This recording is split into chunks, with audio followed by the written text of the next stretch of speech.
The 2027 White House budget proposal has proposed a 7% pay raise for members of the military, but no pay raise for civilian federal employees.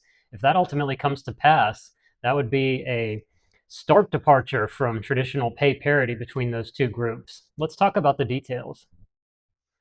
Hello, everyone. I'm Ian Smith with FedSmith.com, and I wanted to bring an update to you today about the White House's 2027 budget proposal. It was just released at the end of last week.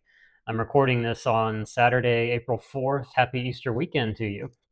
Um, and the budget proposal came out, and as I said, it proposed a 7% pay raise in 2027 for members of the military, but it was silent on the matter of a pay raise for civilian federal employees.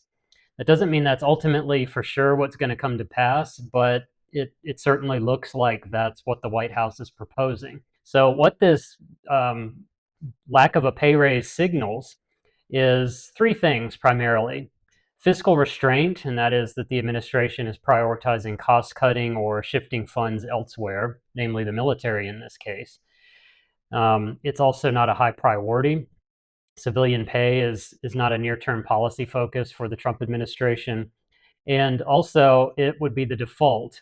So unless Congress steps in to authorize a pay raise on their own, then what will happen as part of the annual pay raise process is it will default to whatever the president has proposed or not proposed in this case. Now, if you take a look at this table, this is the pay raise for the military and federal employees for the last few years. And it shows how the pay gap between military and current federal employees is widening. In 2024, you can see the pay raises were equal, but in 2025, a clear gap begins to emerge between the two. And in 2026, it widened even further, as you can see, 3.8 versus 1%. And then again, if the 2027 proposal were to come to pass, then that would be the largest gap yet. And the impact, of course, of this is it leads to pay compression and can hurt morale among the federal workforce. Congress so far is not silent on the matter of a pay raise. The FAIR Act was introduced again this year. That's a bill that has been proposed every year for about a decade now. Historically was proposed by Senator Brian Schatz, a Democrat from Hawaii, and Congressman Jerry Connolly, a Democrat from Virginia. And Congressman Connolly, of course, passed away not that long ago, but another congressman has taken up introducing the legislation since that time, and it was introduced again this year, and the proposal was for an average 4.1% pay raise. It would be a 3.1% across the board raise plus 1% average locality pay increase. So it's at least a starting point for a negotiation. I did another video on the FAIR Act. I'll leave a link to that in the description if you'd like more details. I've also got an article about it on the FedSmith.com website. Like I said, it's a starting point. The FAIR Act has never become law, and the raise is usually lower than what's proposed in the FAIR Act. It shows some interest on the part of Congress, and it's possible Congress might step in sometime during the year and enact legislation for a pay raise for federal employees. Certainly with a gap as big as 7% versus 0%, that's an argument in favor of pay parity. That's an argument you'll hear. Well, if the military is getting this amount, then federal employees should get a higher amount for equality's sake. So what are the likely 2027 scenarios as a result of this? Well, one possibility is if Congress happens to defer to the president's budget, namely that they don't take any action, and that becomes the default raise. Another possibility that's probably most likely is some kind of compromise, and also, President Trump, as part of that, he could offer us a surprise. Last year, for instance, the same thing happened when the White House's budget proposal came out in the spring. It was silent on the matter of a pay raise.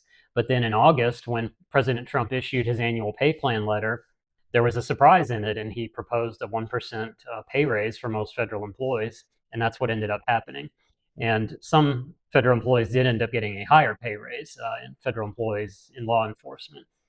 But that could happen again. There could be a surprise, or Congress could step in, negotiate it, pass some kind of legislation. And another possibility is that there's enough political pressure or a major shift in economic conditions, and you end up with like a 3 to 4% raise. That's unlikely, but it's certainly a possibility. And I forgot to mention in the second scenario I outlined, a 1 to 2% raise would probably be the most likely in that scenario. And again, that's what happened last year. One other point I'd like to make on this is not a COLA. We're talking about the pay raise here for current federal employees. COLA stands for cost of living adjustment, and that only applies to retired federal employees.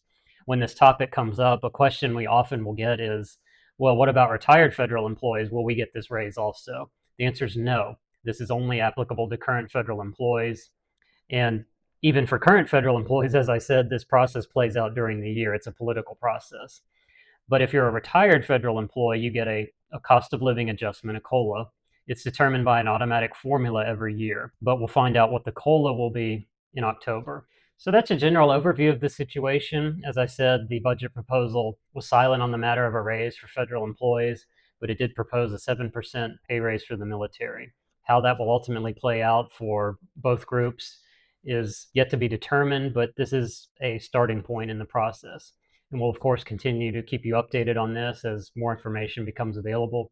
So stay tuned here to our YouTube channel and also visit the FedSmith.com website because we have articles on this and other topics. And we have written an article on this particular topic, and I'll be sure to leave a link in the description to that if you'd like more information. So thank you for watching, and have a happy Easter weekend.